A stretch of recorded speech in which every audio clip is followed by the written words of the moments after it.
Canal 3 Es Morelos presenta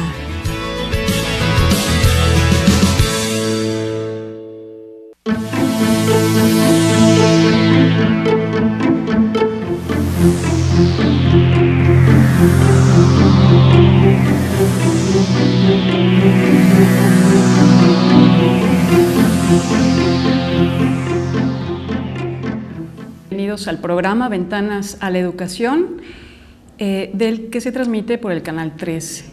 El tema de hoy que vamos a dialogar con un panel de expertos es sobre hacia una educación abierta a la diversidad. Yo soy Gabriela López Aimes, profesora investigadora de la Universidad Autónoma del Estado de Morelos, invitada para moderar este foro. Voy a presentar en primer lugar a la doctora Dinora Julia Reyes Bravo. Ella es licenciada en Defectología por la Universidad de Oriente de la ciudad de Santiago de Cuba. Ella tiene un máster en Ciencias de la Educación Superior y es doctora en Ciencias Pedagógicas. Tenemos también a la maestra Lucina Ballesteros Vázquez.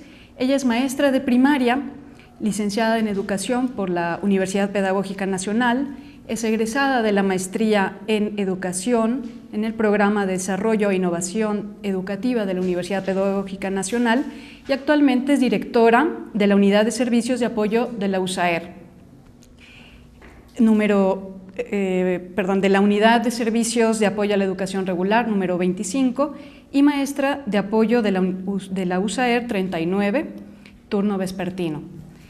También tenemos al doctor Santiago Roller Acuña.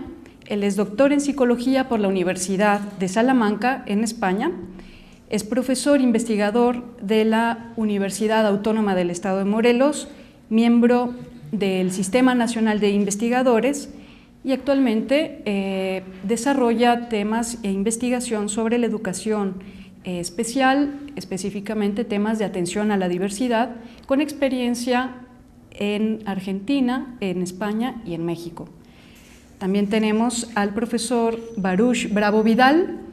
Él es maestro de educación primaria, egresado de la maestría en Educación, Desarrollo e Innovación Educativa de la Universidad Pedagógica Nacional, estudiante de la especialización en necesidades educativas especiales, con énfasis en discapacidad intelectual. Se ha desempeñado como maestro de la Escuela Normal Urbana Federal de Cuautla, atendiendo asignaturas de la licenciatura en Educación Preescolar, Primaria y Especial. También es docente de Educación Especial de la USAER número 37 de Yecapixtla, Morelos. Este programa Ventanas a la Educación es un programa de la Universidad Pedagógica Nacional. Bien, pues vamos a dividir la exposición en tres partes. Por un lado, vamos a preguntarnos sobre qué entendemos por atención a la diversidad. En un segundo momento veremos qué es la atención a la diversidad, en qué condiciones se puede y se debe dar esta, y en un tercer momento debatiremos sobre las perspectivas de intervención y estrategias pedagógicas en el aula y en el ámbito escolar. Entonces, me parece interesante poder compartir una primera interrogante, ¿no? Si la sociedad se caracteriza justamente por la diversidad, por lo diverso, tanto en creencias, en motivaciones, en capacidades, ¿por qué hacer énfasis en la atención a la diversidad? ¿Qué entendemos atención a la diversidad en la escuela? Si gustan abrir el debate. Pues déjame empezar en este aspecto. Realmente hablar de la diversidad escolar pudiera parecer algo, como tú decías, o sea, si vivimos en un mundo tan diverso, ¿por qué hacer énfasis en esta cuestión de la diversidad escolar? Realmente hacemos referencia a todo lo que es la vida en la escuela, los alumnos. El alumnado está compuesto por diversos escolares que vienen con diferentes creencias, diferentes culturas, diferentes formas de pensar. Y hay que ver que cada sujeto en sí es una estructura totalmente biopsicosocial, diferentes uno de otros. O sea, no podemos hablar ni siquiera que los hermanos gemelos son idénticos desde el punto de vista psicológico. Entonces, realmente el hablar de la diversidad escolar contemplaría tanto lo biológico, lo psicológico como lo social. Esto implicaría que el maestro tuviera que trabajar atendiendo estas características de su alumnado, que por supuesto cada uno constituye una unidad, porque cada grupo escolar es una unidad que lo vemos en el grupo, lo vemos en la escuela, lo vemos incluso en municipios, en regiones, cada una constituye una unidad, pero cada unidad tiene su propia diversidad. Entonces esto es algo muy importante que debe de contemplar la educación, que somos sujetos únicos e irrepetibles, y que es necesario contemplar estas características que nos atañen a cada uno de nosotros en este proceso de educación. Sí, una de las cuestiones históricas de los sistemas educativos ha sido que han estado organizados a partir de una idea de un alumno que reúne una serie de características. Entonces, todo el sistema educativo se configura a partir de esa idea única de estudiante.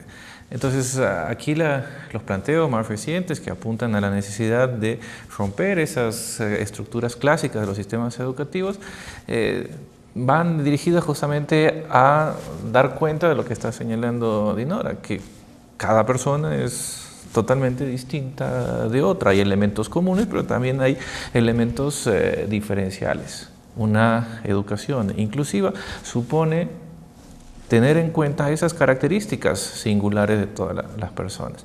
Y para eso sí implica una serie de cambios, de transformaciones de este sistema educativo.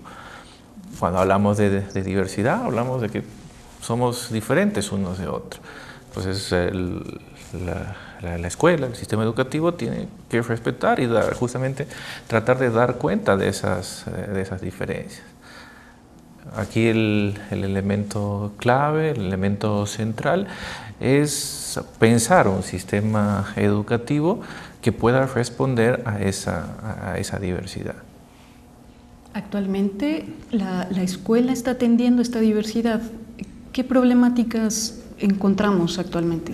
Sí, yo quiero comentar precisamente esta parte que es muy interesante. Cómo vemos, ¿no?, nosotros al interior a los alumnos. Hubo un tiempo en donde el maestro tenía una misma práctica pedagógica para todos los alumnos, ¿no?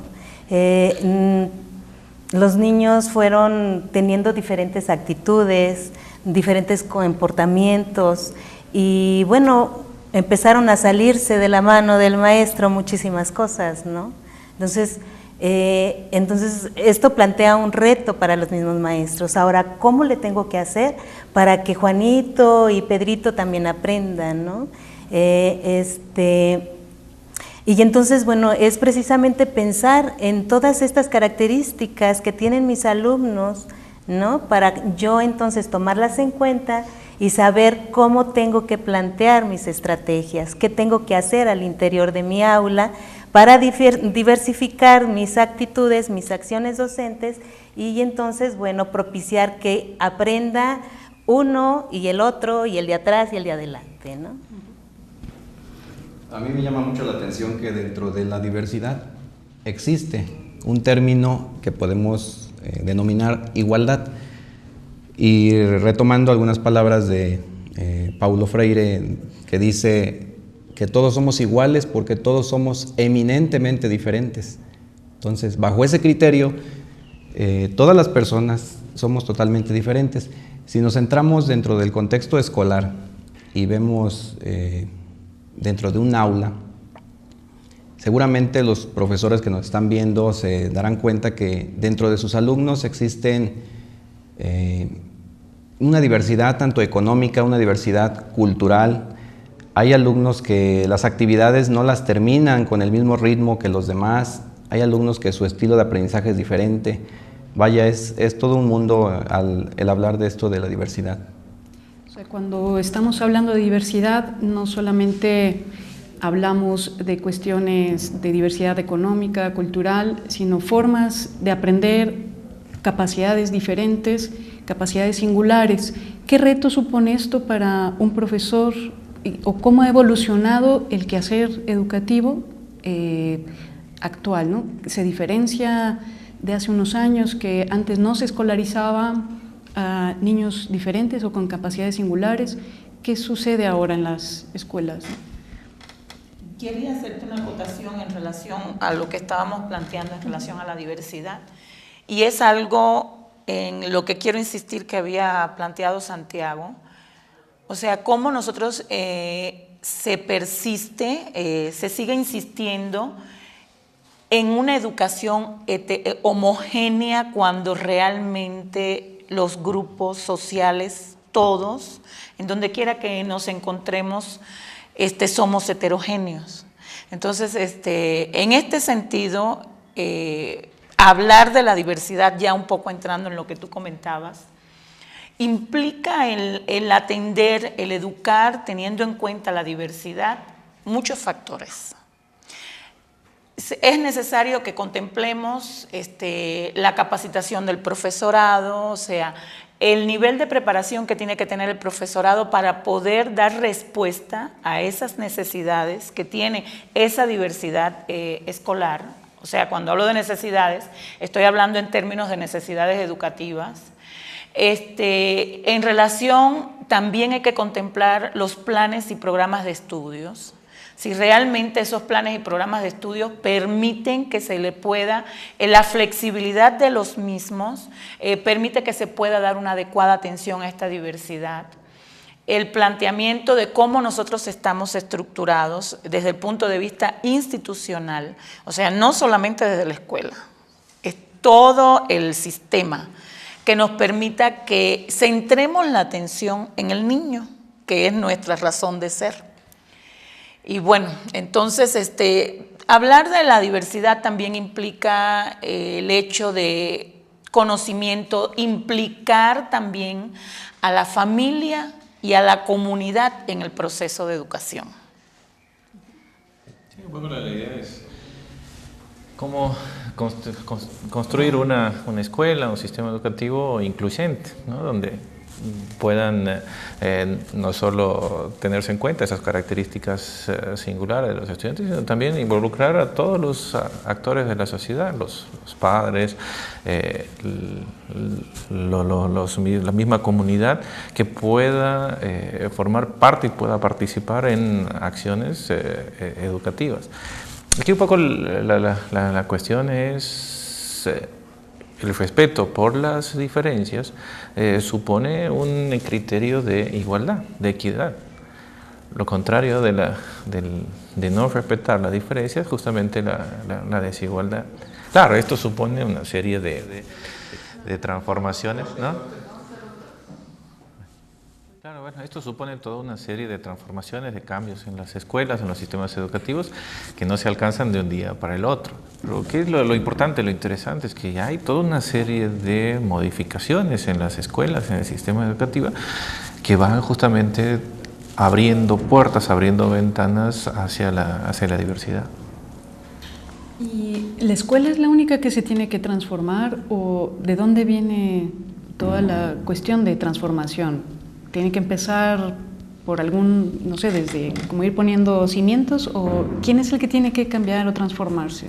Yo creo que todos, desde los padres de familia, los niños, los maestros, los directivos, la gente que hace todas estas políticas educativas, ¿no?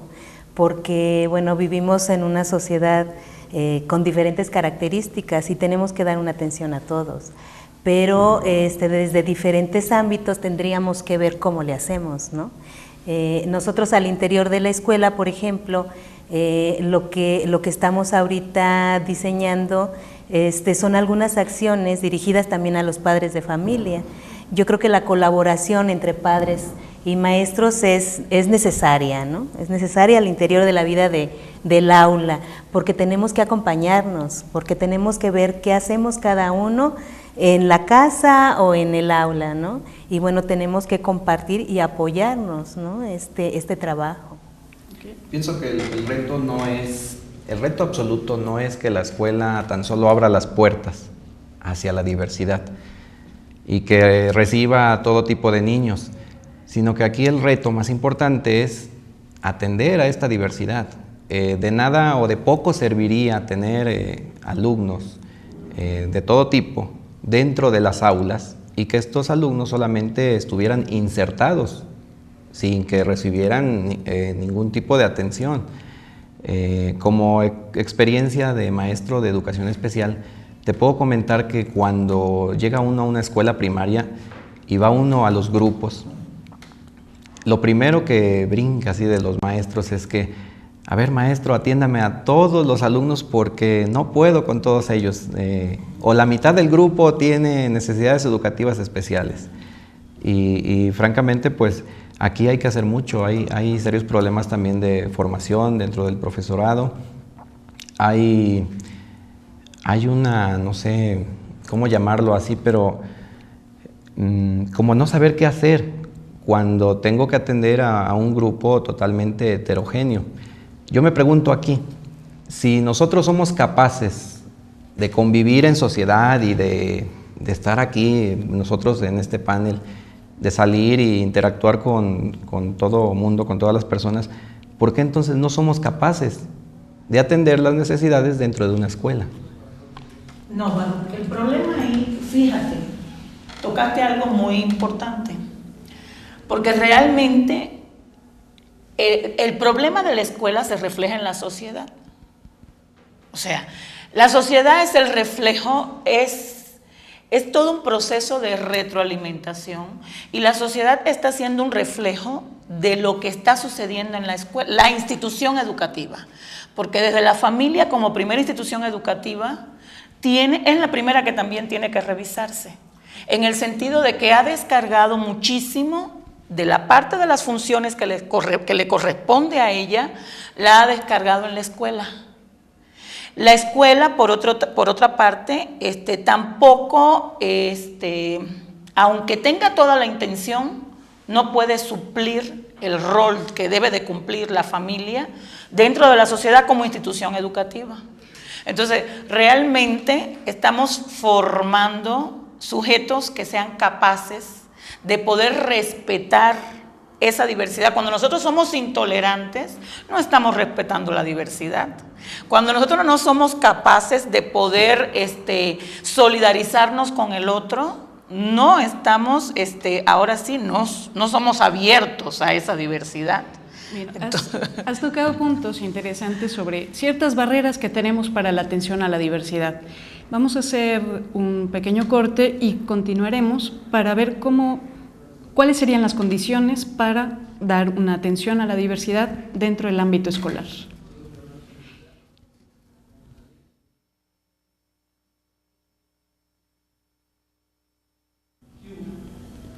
Bien, regresamos al segundo bloque del programa Ventanas a la Educación de la Universidad Pedagógica Nacional. Estamos dialogando sobre el tema hacia una educación abierta a la diversidad.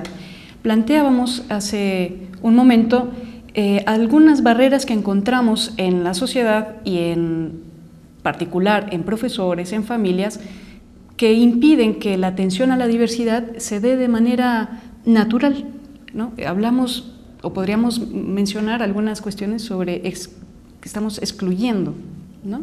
¿Cuáles serían las condiciones más propicias para que se den buenas prácticas educativas, para que justamente se atienda a las características y particularidades de todos los alumnos?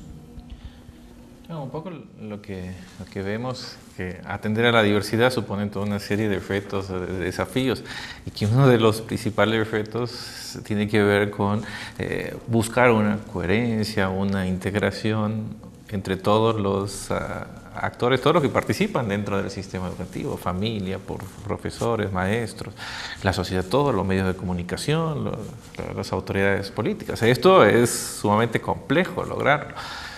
Pero lo importante aquí es que se están dando pasos, se van avanzando. ¿En qué? En la superación de algunas de las barreras que dificultan esta atención en la diversidad. Y la primera barrera tiene que ver con nuestras creencias, nuestras propias ideas respecto a los demás, a lo diferente. Por una cuestión de economía cognitiva, ¿qué es lo que hacemos? Tratamos de generalizar o de simplificar. Bueno, porque es propio de los seres humanos. Pero aquí la cuestión de la atención a la diversidad supone un avance hacia la complejización de nuestro pensamiento.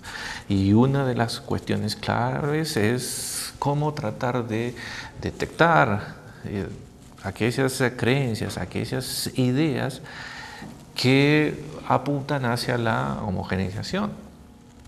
Implica una apertura de nuestras ideas, de nuestras representaciones mentales. Y la primera cuestión para avanzar hacia esa apertura, es estar en contacto con los otros, con los diferentes, con los demás.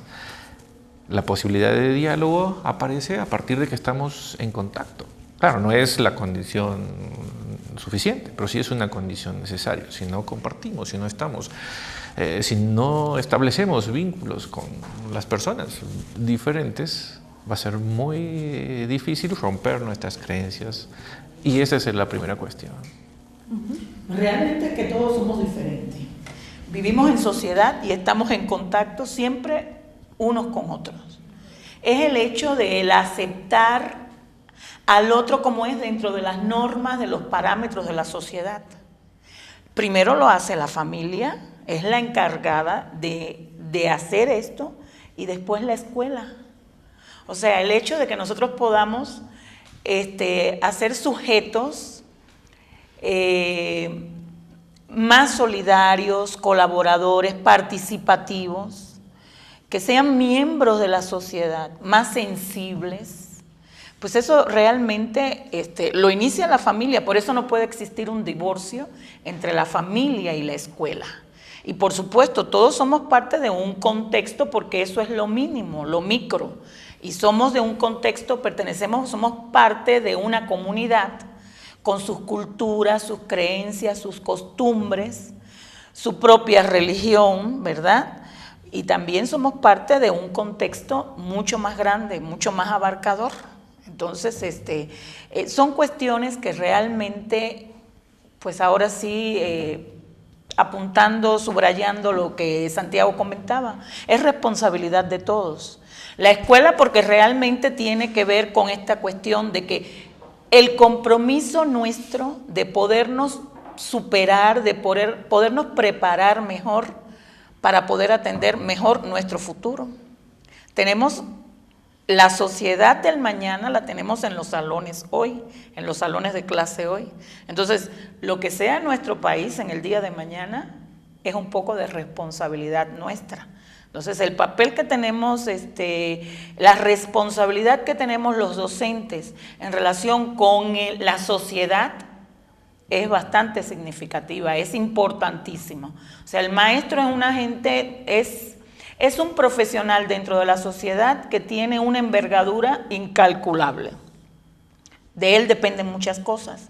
Entonces, esa capacitación en función de poder satisfacer esas necesidades diversas dentro de su grupo escolar, tienen que estar muy al tanto las instituciones educativas en los diferentes niveles que puedan dar satisfacción a esas necesidades de capacitación, de superación de los mismos docentes.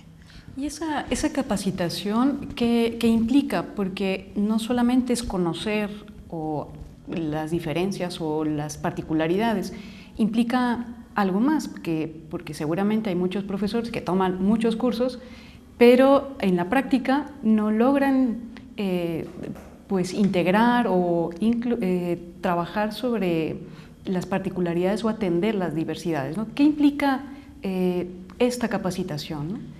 Bueno, yo creo que esto es algo sumamente importante porque a veces la formación inicial que tenemos los maestros no nos permite, ¿no?, llevar a cabo todo esto que se está planteando, pero tenemos una riqueza al interior de las escuelas, o sea, cómo a partir de mis mismos compañeros, de las reflexiones que yo pueda hacer con ellos en conjunto, puedo irme autoformando, ¿no? Cotidianamente.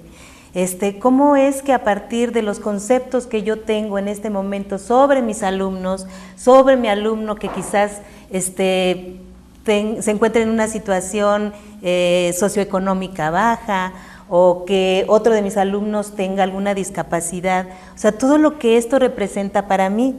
Si yo, por ejemplo, empiezo a decir, no, fulanito presenta estas necesidades y creo que va a ser imposible que aprenda, ¿no? Y entonces yo mismo me estoy limitando, ¿no? Me limito y entonces ya no me permito hacer establecer varias actividades que hagan pues que este alumno aprenda, ¿no? Entonces lo primero es terminar con esta barrera, pero lo vamos a lograr a partir de esa formación propia, de esa reflexión, de ese pensar cotidiano. ¿Quién soy yo? ¿Quiénes son los alumnos para mí? ¿No? ¿Qué tengo que hacer para que realmente ellos puedan aprender? Y bueno, esa sería una de las barreras, ¿no? Que no nos permiten avanzar, pero lo otro es precisamente a partir de estas mismas necesidades surgen en los maestros ganas, deseos realmente de poder atender a estos alumnos, y entonces bueno, ya le platican al vecino, ¿no? al maestro de al lado, al director, y pues hacen una pequeña junta y saben que está esta problemática dentro de mi aula, pues vamos a ver qué hacemos, ¿no? Entre todos. Entonces, una de las condiciones precisamente para que esto se vaya dando y nosotros nos vayamos formando es precisamente este tipo de espacios, este tipo de reflexiones, este tipo de aprendizaje entre colegas, ¿no? Yo creo que es interesante el rescatar la experiencia cotidiana y la reflexión dentro como proyecto de centro, ¿no? Centro. En la experiencia... Y claro que aquí debe de surgir algo muy importante que también es la voluntad que tengan los maestros de cambiar. Es cierto lo que decías, Gaby, de que pueden tener 1000 cursos, si tú quieres, y seguir realizando las mismas prácticas educativas. Entonces, sí retomo el comentario que hace Lucy acerca de que es necesario que trabajemos en colegiado dentro de las escuelas, que compartamos las experiencias, que desarrollemos esta voluntad de cambiar. Me viene mucho a la mente el hecho de cómo ha sido la educación, cómo ha surgido la evolución de la escuela, y lo estoy comparando ahorita con la sociedad. Realmente, si nosotros vemos la escuela y en este caso la familia, vemos que la familia ha evolucionado a pasos gigantescos. Antes la familia se consolidaba de papá, mamá e hijos. Después que mamá, madre soltera y con los hijos, padre soltero con los hijos, los puros hijos solos viviendo en la sociedad. Eso ha sido un cambio en la familia. Actualmente pareja de homosexuales es parte de una familia. Son cambios que se han venido haciendo. Pero entonces cuando hablamos de educación, la escuela ha cambiado, la escuela ha evolucionado al mismo ritmo que ha evolucionado la familia. Ahí es un punto también que me parece importante de reflexionar. Es que básicamente las prácticas educativas desafortunadamente no han ido evolucionando conjuntamente con la sociedad. O sea, estamos a principios del siglo XXI y todavía estamos pensando como a principios del siglo pasado. Entonces, la concepción tiene que ser diferente. O sea, es que es el sentir de que cada personita que yo tengo sentada delante de mí en el salón de clase es un mundo. Entonces, yo tengo que preocuparme también por el que no habla, porque tengo que saber, bueno, ¿por qué no habla? ¿Qué es lo que hay detrás de ese niño que no habla?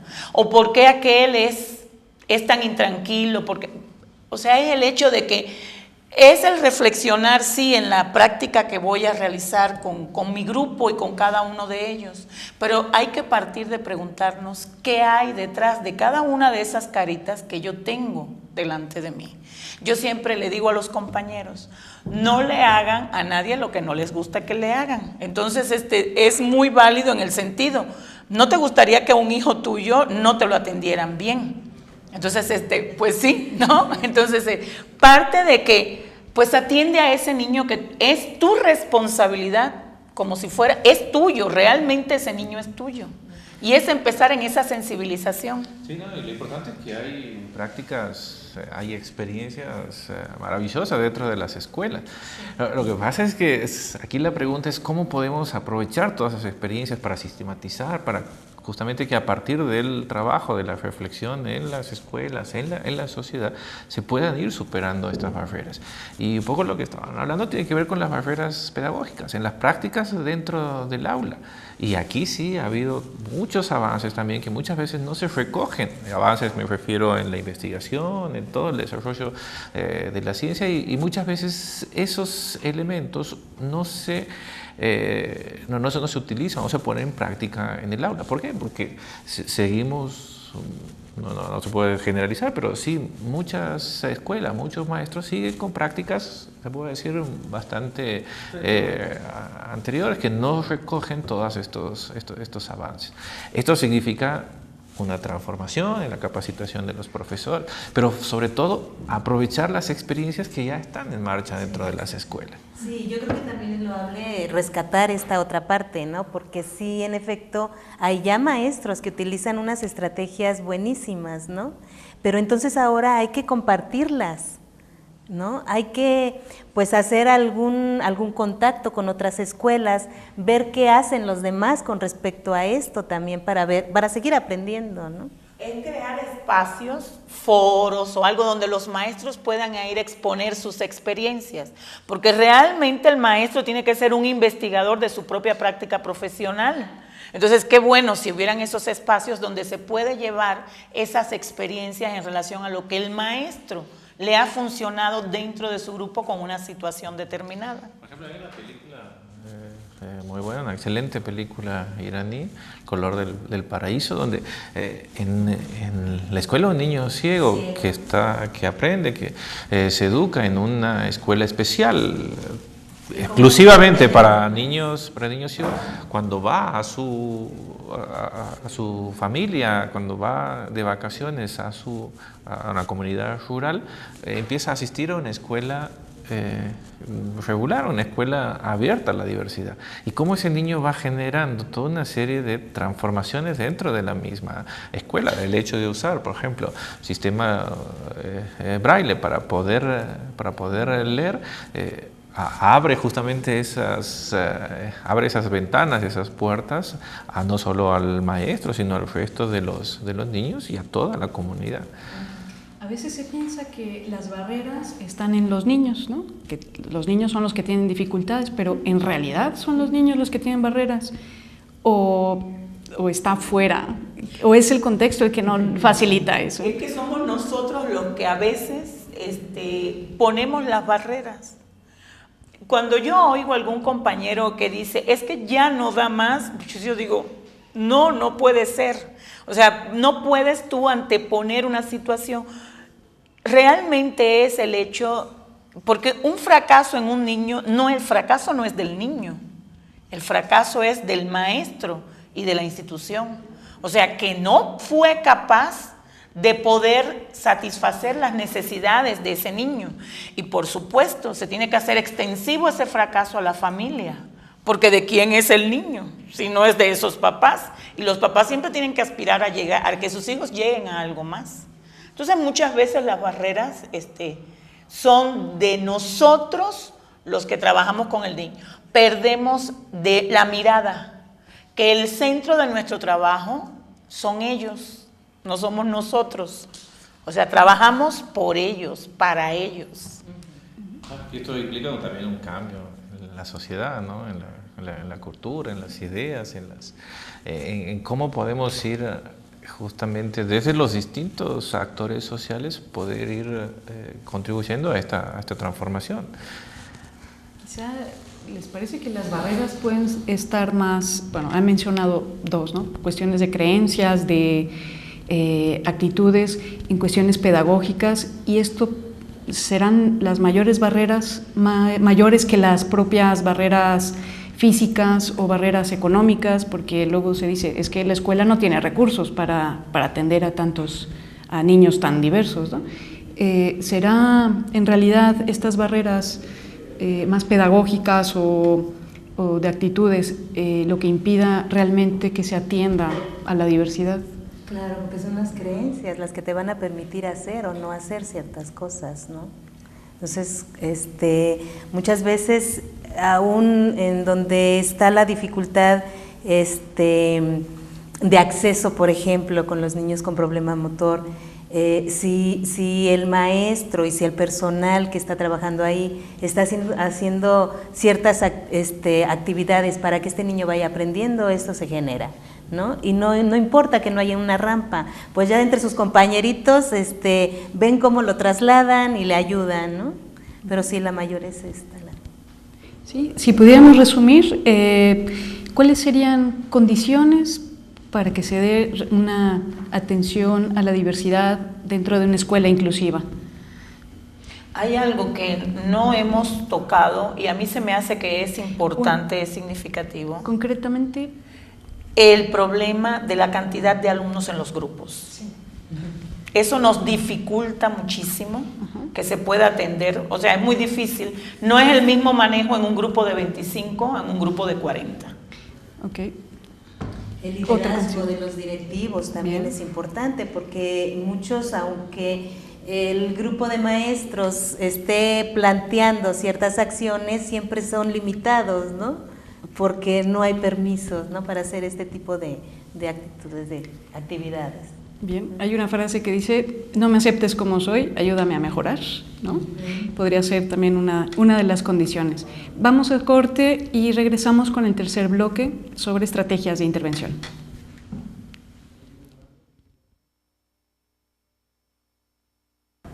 Bien, regresamos al programa Ventanas a la Educación de la Universidad Pedagógica Nacional. Vamos a comentar ahora sobre estrategias de intervención en una escuela abierta a la diversidad, y precisando, cuando estamos hablando de diversidad, estamos hablando de personas que tienen algunas dificultades para acceder al aprendizaje. Por ejemplo, niños con ceguera o niños con alguna discapacidad intelectual, niños con aptitudes sobresalientes.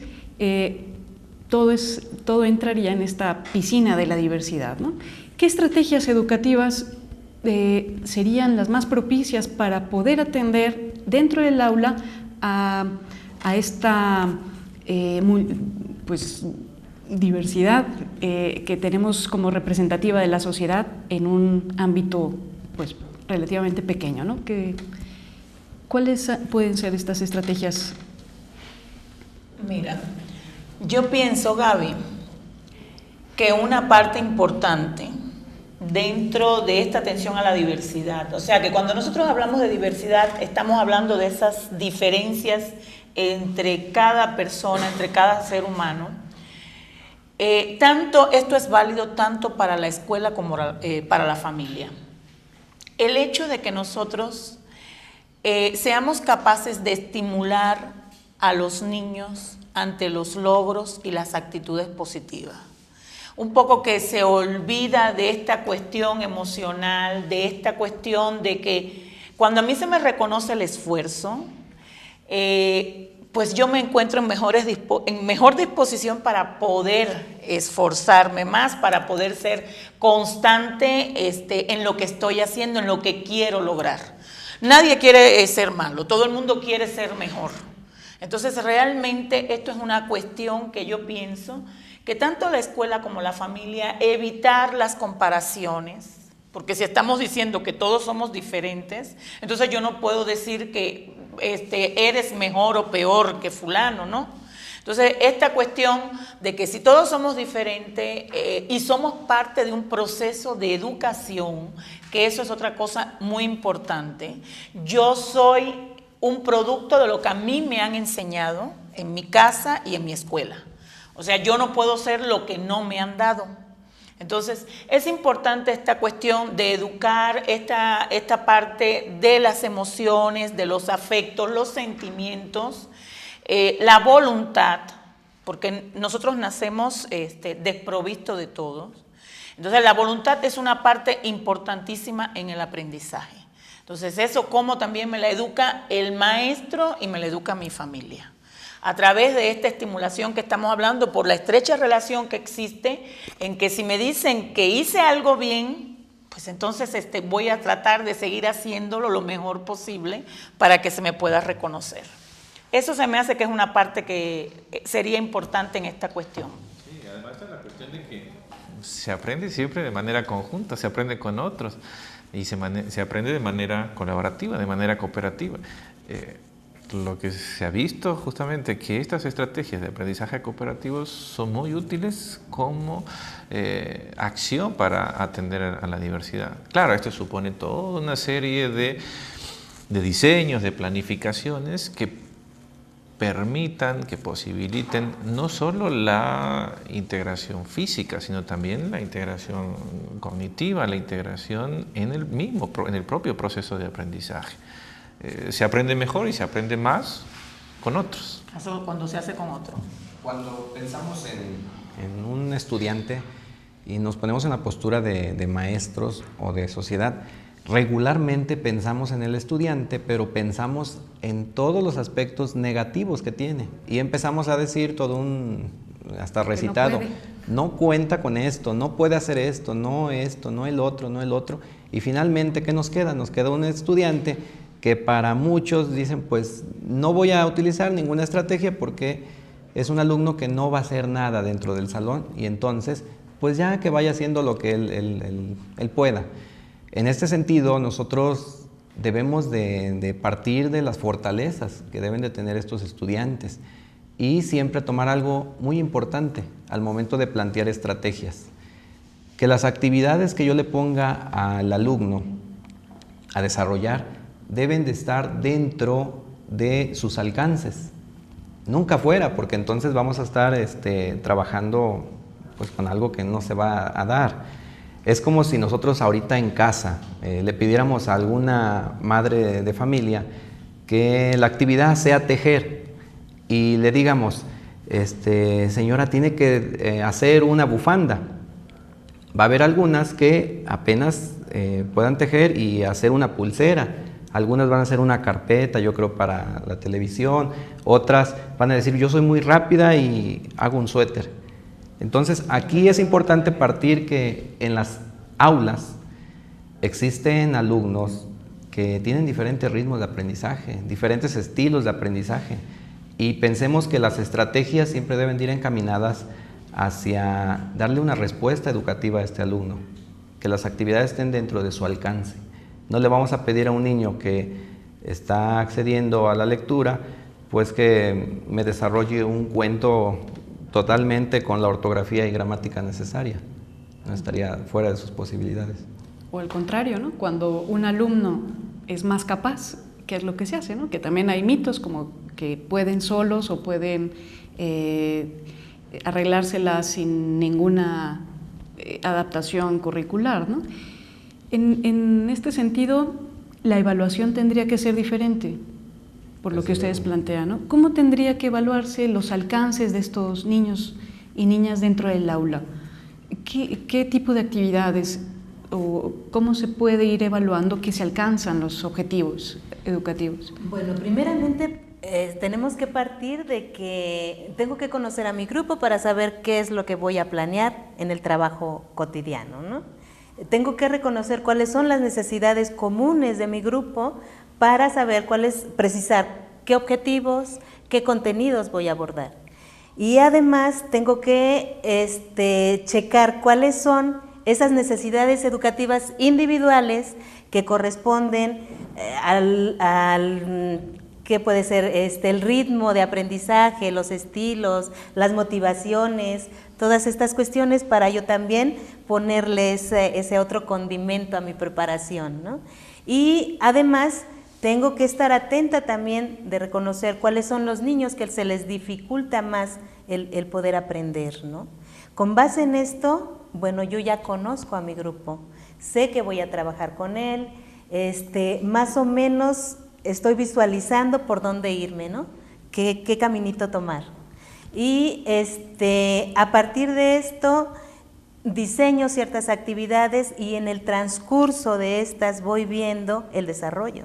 Voy viendo si son pertinentes y en el momento yo misma puedo cambiarlas, ¿no? No tengo que esperarme toda una semana, todo un bimestre o hasta que acabe yo esa unidad didáctica, ¿no? Sino en el mismo momento puedo ir ajustando, ¿no?, esas actividades. Entonces, la evaluación no únicamente numérica y al final, ¿no?, sino una evaluación que me vaya permitiendo realizar ciertos cambios en mi práctica docente para que realmente haya y se vea un aprendizaje en los niños.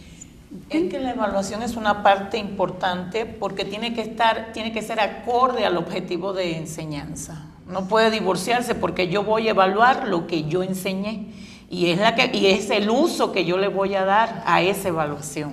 O sea, ¿para qué me va a servir? Porque incluso de ahí puede partir la orientación que yo también le voy a dar a la familia en relación cómo me puede apoyar con el niño en la escuela. Y dentro de la experiencia que tienen, ¿podrían comentar alguna práctica que haya sido pues interesante y productiva en ese sentido? Es decir, ¿cómo han atendido dentro del aula a un niño, a una niña con alguna capacidad diferente, con alguna singularidad? Te puedo comentar algo acerca de esto. Es una experiencia sumamente triste. Se trata de tres pequeños de una escuela primaria que opinaban que los exámenes solamente servían para reprobar.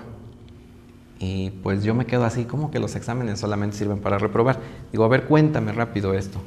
Y me contó rápido su historia, me decía que los tres pues iniciaron en el mismo grupo con sus mismos compañeros.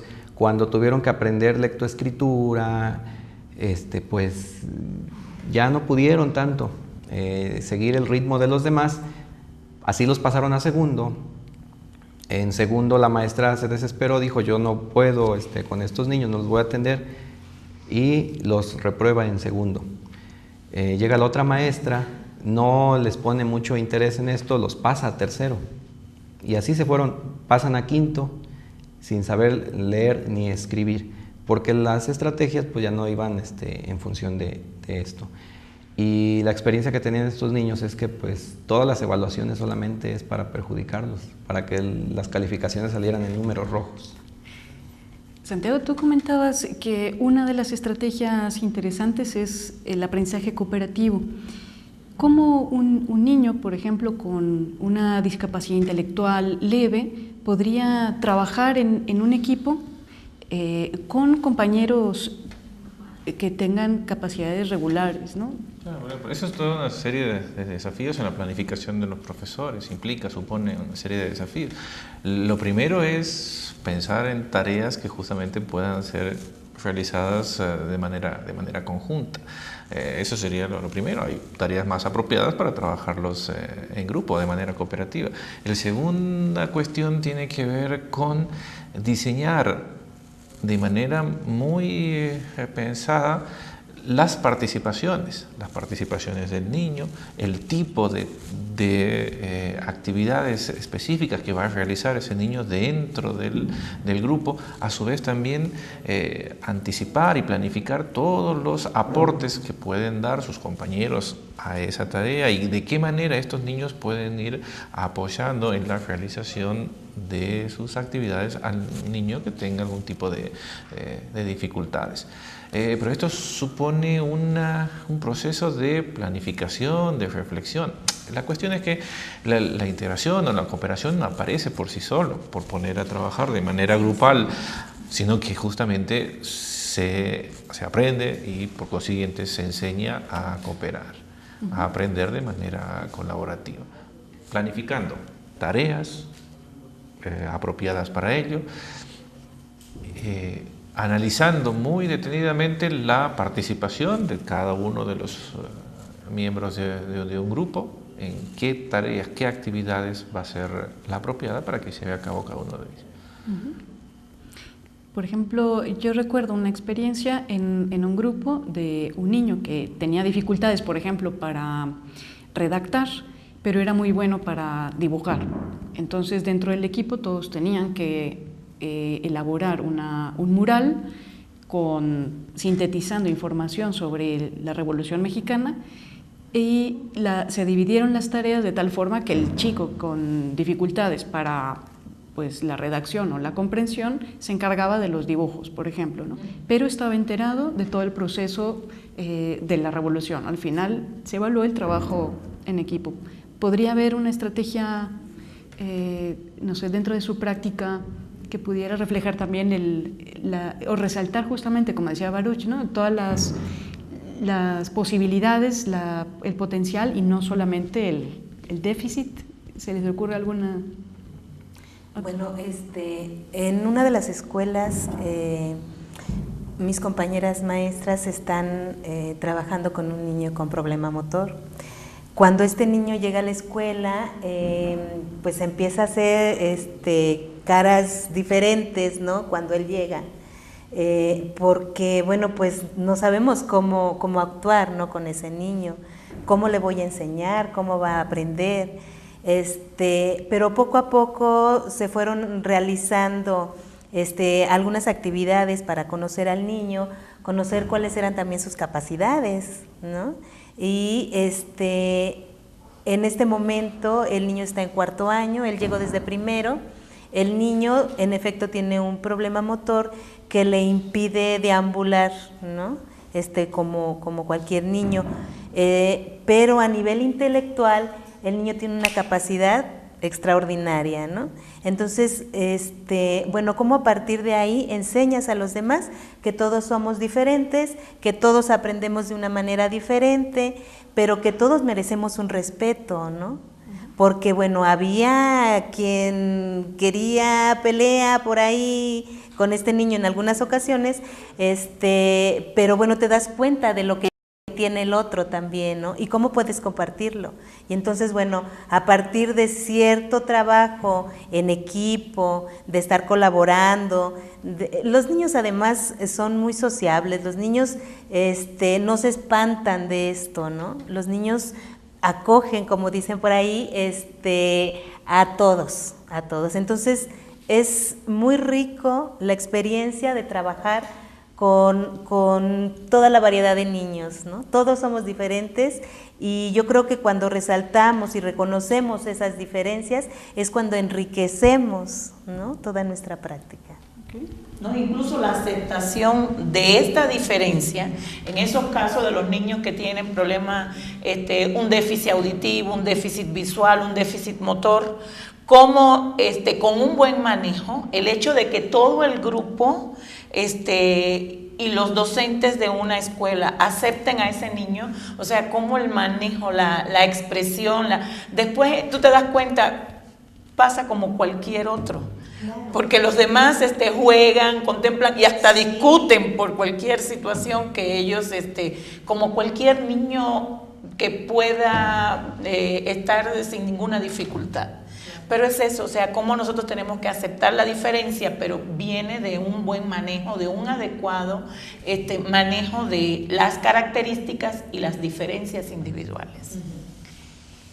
Pues bien, podríamos entonces resumir este programa, este diálogo, cómo superamos las barreras hacia la diversidad a través de un cambio de actitudes, el aprovechar las experiencias del mismo contexto de las personas que estamos en el ámbito educativo, que hay siempre algo que aportar, y también el trabajo colegiado, cooperativo, que no solamente implica a los niños, implica también el trabajo entre profesores, entre colegas, entre directores, si nos situamos solamente en la escuela, pero también en la sociedad, ¿no?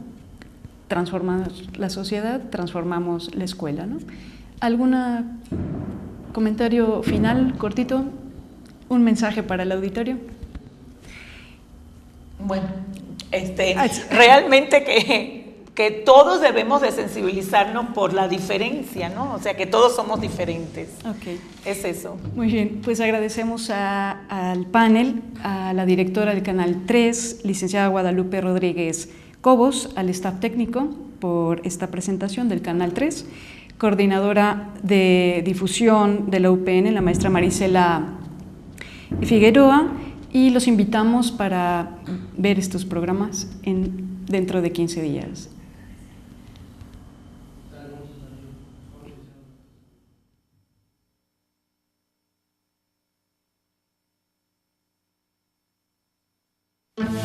Thank you.